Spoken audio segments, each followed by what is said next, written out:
Good morning, Stanford High School. My name is Aaron Ravine, the retired announcing machine, and oops. And I'm Mason Locker. Welcome to the 8th edition of the Connection Time News this school year. Remember, you can always email shsroundtable@gmail.com anytime with any comments or suggestions about the show. As always, we begin with some announcements about the school.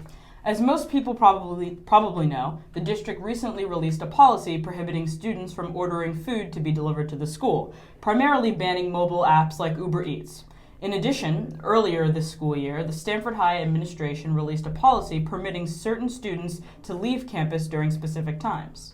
Recently, many students and staff members at the school have criticized these policies and their executions by the administration. One of our multimedia editors, Senior Jordan Mendez, spoke to our principal, Mr. Raymond Manka, earlier this week to get some clarification on the issues from the administration's side of the story. So my first question, just to have an intro here, is what was the reason for the change from closed campus to open campus this year?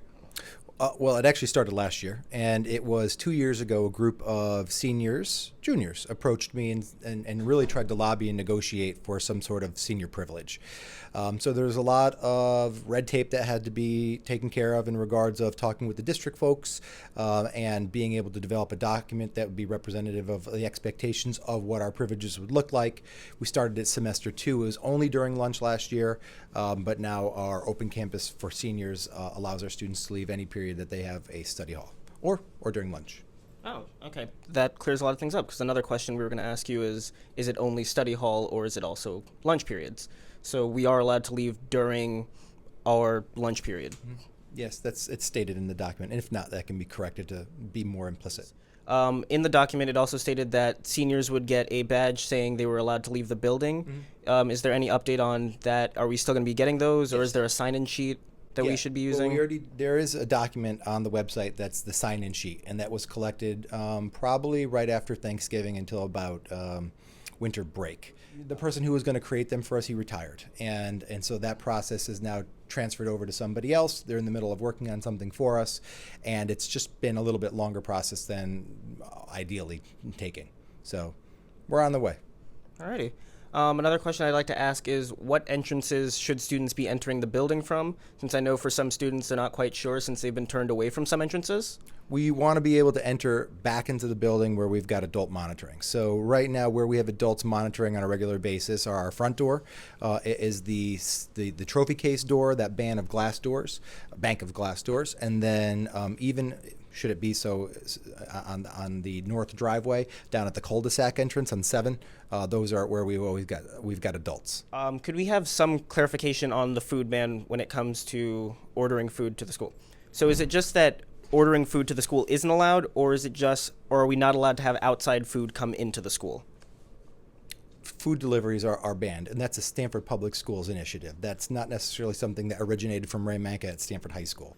If we chose to use our senior privilege to get food from an outside source and then come back to the building, is outside food allowed in the building? That would be okay. I will tell you, however, that we do need to have a collaborative effort here. If you were to leave, go down to John's and grab a slice of pizza. I'm not promoting John's. I get no endorsement from John's. But, if you were to bring that back here, we have to be very responsible about how we manage our trash. We have to be this observation that I've made over the last 2 years particularly is we get a little bit sloppy when it comes to the materials that we leave around. So it's our own responsibility to make sure that we keep this building safe, it's clean. People walk in here, we want this to be a respectable place. This is our house. We're often here at this school more hours out of a day than we might be at our own home. So we've got to treat it with respect, we got to treat it with pride, and I just ask that if anybody's eating anything at any point of the day, breakfast, find a trash receptacle or a trash bin. And if we need more, then let me know, and we can figure out where to put them so it's most advantageous for what we're doing and where we're eating. But that's one of the reasons we also are looking to try to keep lunch in the cafeteria, because if it leaves, it's left, and it's left everywhere. So we just need to be responsible about that, and I ask for your help to do that. Okay. And then my last question for you is from some of the juniors. Do you think they would ever be allowed to leave for study hall if they have a study hall, and if not, why do you think it's exclusively a senior privilege? Well, it's exclusively senior privilege because there were none when I began here 5 years ago. And it was a group of juniors that tried to advocate, sat down, did all the legwork, did all the research, crafted the documents, edited the documents.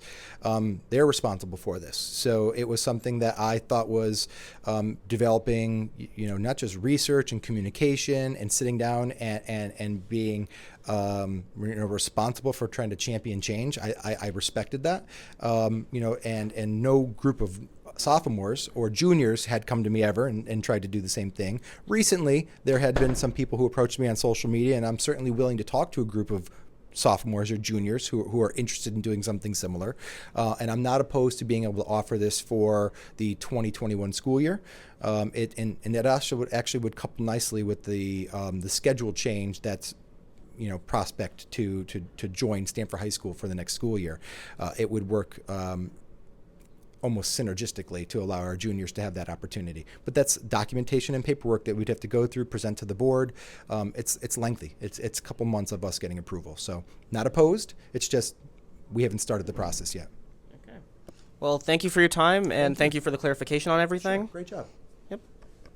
Good. Thank you, Jordan.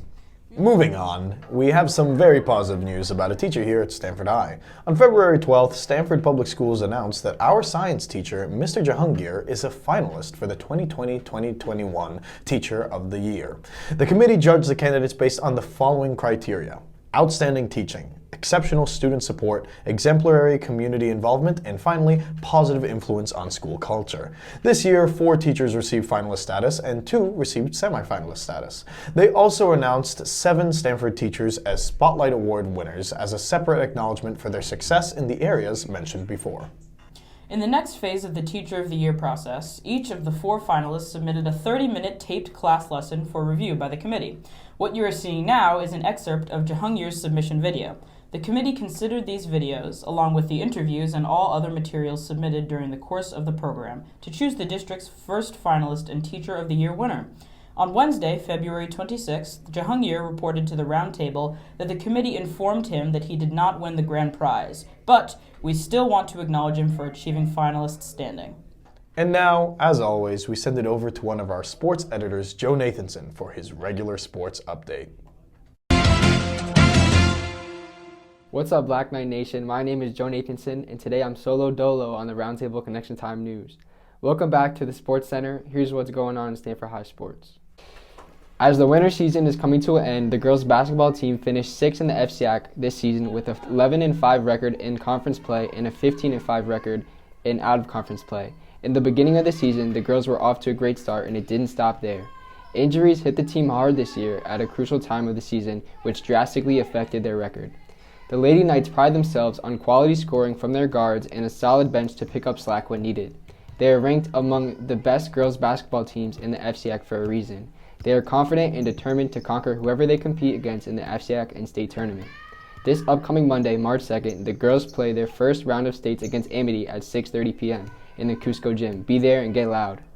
Although the boys basketball team's regular season is over, they remain disciplined and optimistic going into the state tournament. Although they fell short of advancing to the FCIAC playoffs, there is much to improve on in the future. Coming off a 13-7 record of last year, the boys left too much on the table this year, finishing with an even 10-10 record.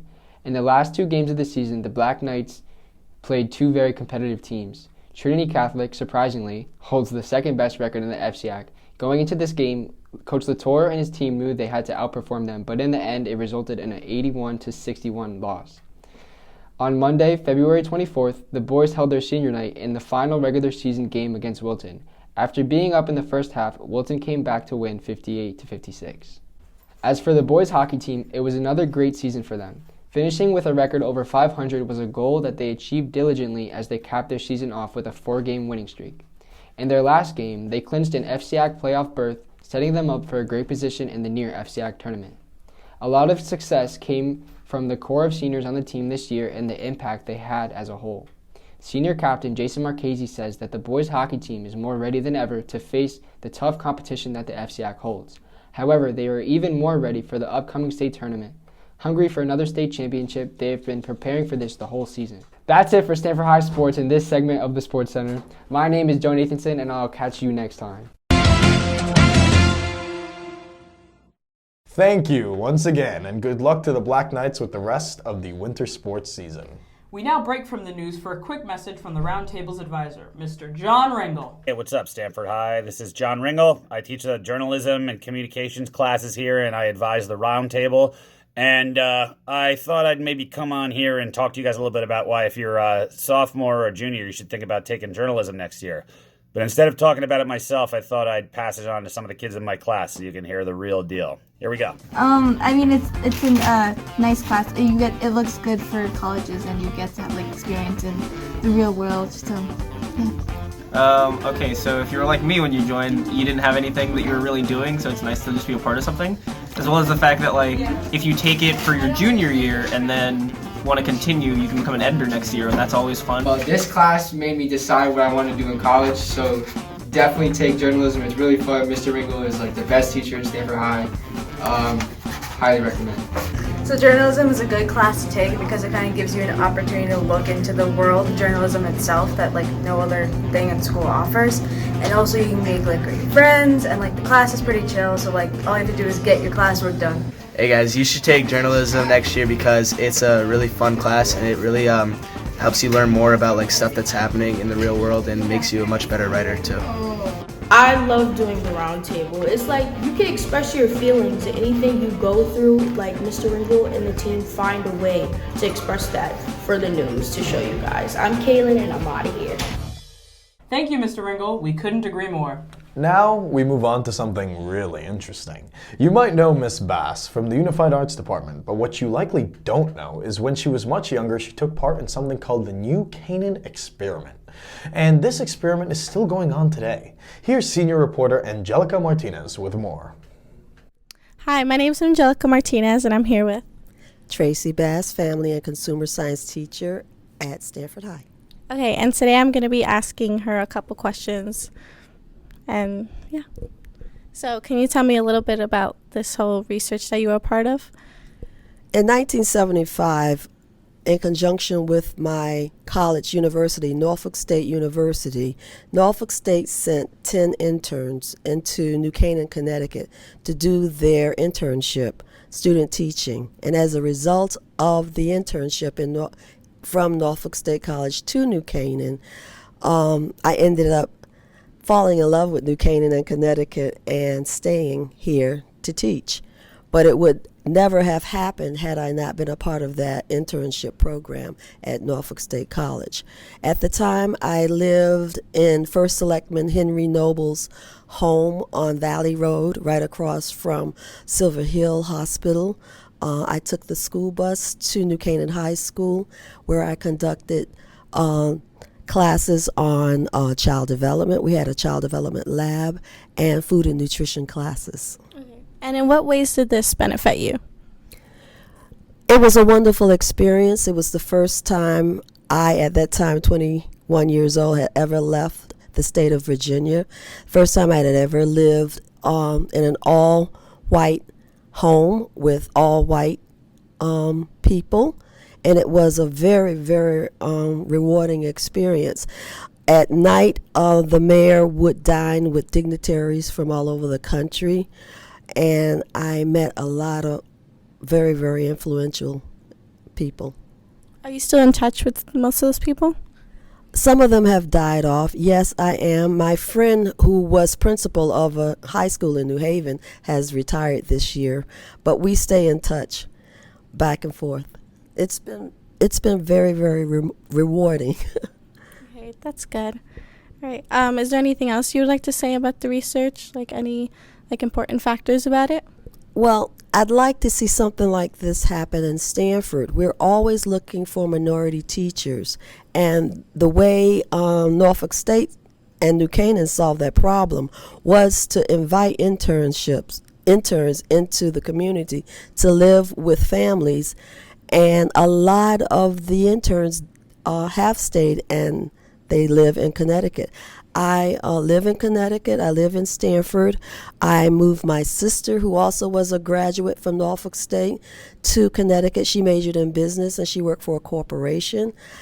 At this time, my 94-year-old father lives in Connecticut, and he's been here for the last 15 years. All right, thank you.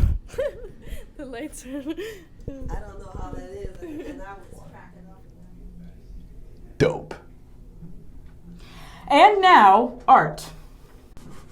If you walked in the front door of Stanford High over the last few years, you might have noticed a large unfinished mural greeting you. But thanks to members of the National Art Honor Society, that's all going to change very soon. So what are you guys doing here? We're painting a mural. It's a 4-year project. It started in 2015. So what is the inspiration behind this mural?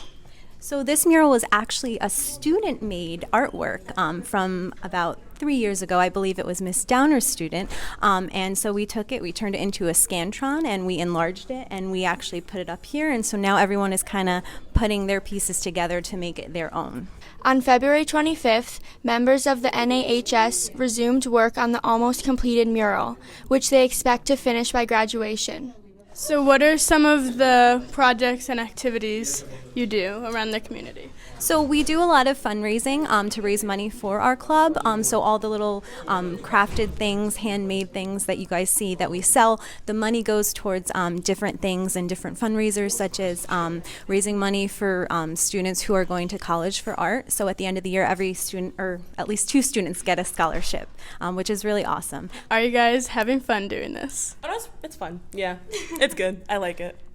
It's fun and it's stressful at the same time. And now, before we go to our final piece, we have just one more Black Knight to feature. Emery Siachi is a senior here at Stanford High School with interest in both gymnastics and fashion. You've probably seen her around the school wearing one of her self-made outfits, but never had the courage to ask her about it. Well, for all of those people, here is more on Emery. Senior Emery Siachi was recently named the News 12 Connecticut Norwalk Hospital Joint Replacement Center Scholar Athlete. In addition to having a near-perfect GPA and holding the position of captain for the SHS gymnastics team, Siachi has also recently started her own fashion website. Reporter Siri Forfang has more. Hi, I'm Siri and I'm here with Emery Siachi. So Emery got Scholar Athlete and she also got interviewed by News 12, so I wanted to ask her some questions. I know you run a business. What made you start that? So I run a business called Siachi Moda. I started it in the summer of 2019, and I started it because I thought there should be more sustainable options for accessories and everything like that. So starting a business obviously must be hard. Was there like a big cost to start it up? So there wasn't too much initial cost because I was making all the products handmade and I already had a sewing machine, and all the fabrics and raw materials were secondhand, so it's a lot cheaper and better for the environment. So I know you also do gymnastics. How long have you been doing gymnastics for? I've been doing gymnastics practically my whole life. I started with Mommy and Me classes when I was 2, and then I practiced at Arena until my sophomore year and did it at high school all 4 years. So did you know you wanted to join the gymnastics team when you came to high school? Yes, yeah.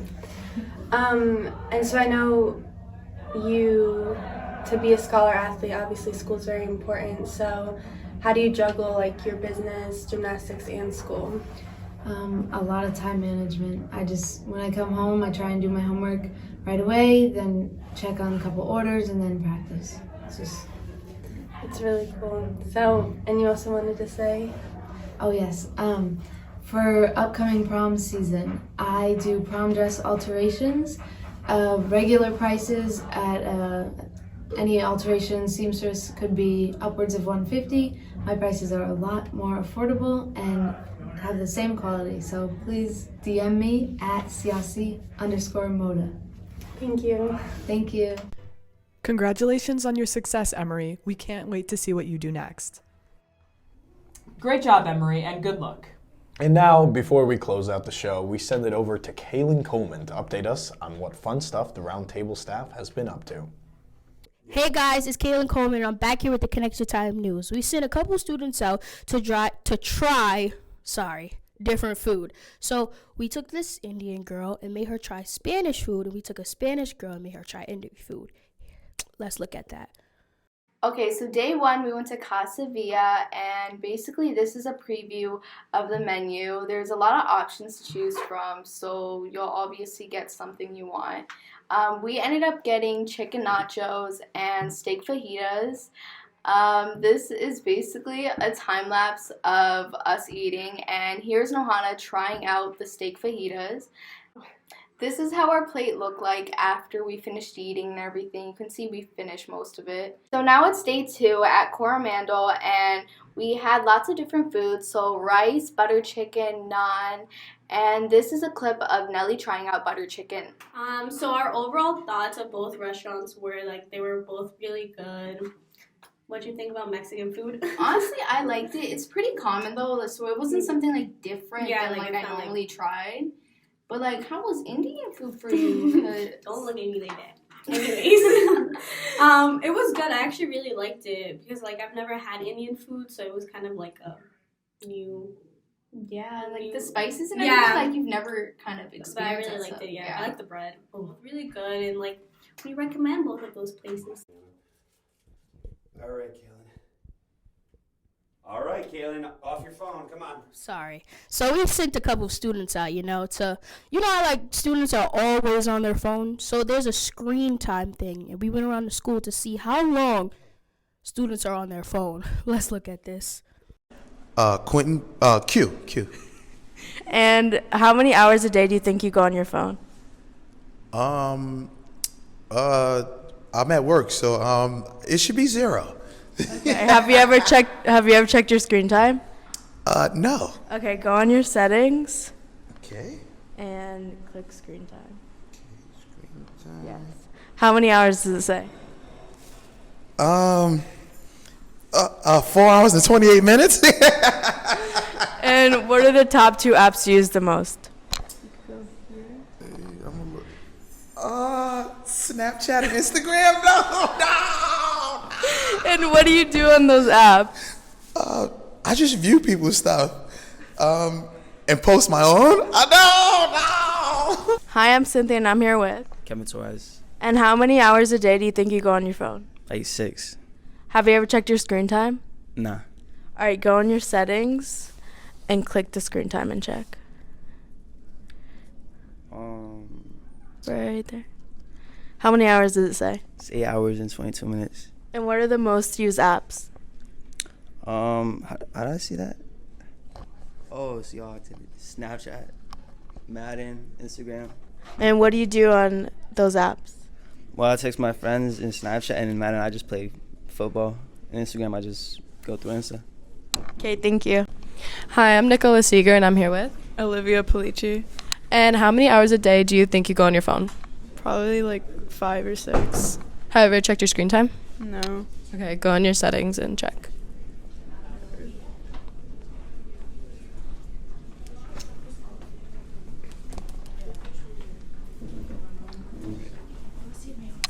Eight hours and 21 minutes. And what are your most used apps? Wait, hold on. Okay, Snapchat, Instagram, and TikTok. What do you do on TikTok? I literally just look at videos and waste my time every day instead of doing my homework. Yeah. And I'm here with Mr. Cavagnaro. And how many hours a day do you go on your phone? No idea. All right, go on settings and click screen time. Where's that? Right here. And how many hours does it say? 2 hours. Is that a lot? No, that's a little. I have like 9. I use phones for what they're supposed to be used for. How about you, Cynthia? What do you use your phone for? I watch like TikToks and Snapchat. I don't know TikTok. It's like a dancing. Is there anything else I need to look Yeah, at? and then go on activity. And what are the top 2 apps on your phone that's most used? YouTube Kids for my son who likes to watch some shows there, and Instagram. And what do you do on Instagram? Really put up pictures of my kid. Right, so that's kind of old. Instagram's old now, right? Thanks, Kaylin. Always a good time. And with that, we have reached the end of our show. For more, be sure to check out shsroundtable.com and follow us on Instagram and Facebook at SHS Roundtable. Also, listen in to the WGCH 1490 the second Thursday morning of every month to hear more Stanford High news. Our next show will be on Friday, March 13th. See you then. For the Stanford High Roundtable, I'm Aron Ravine. And I'm Mason Locker. Thanks for watching.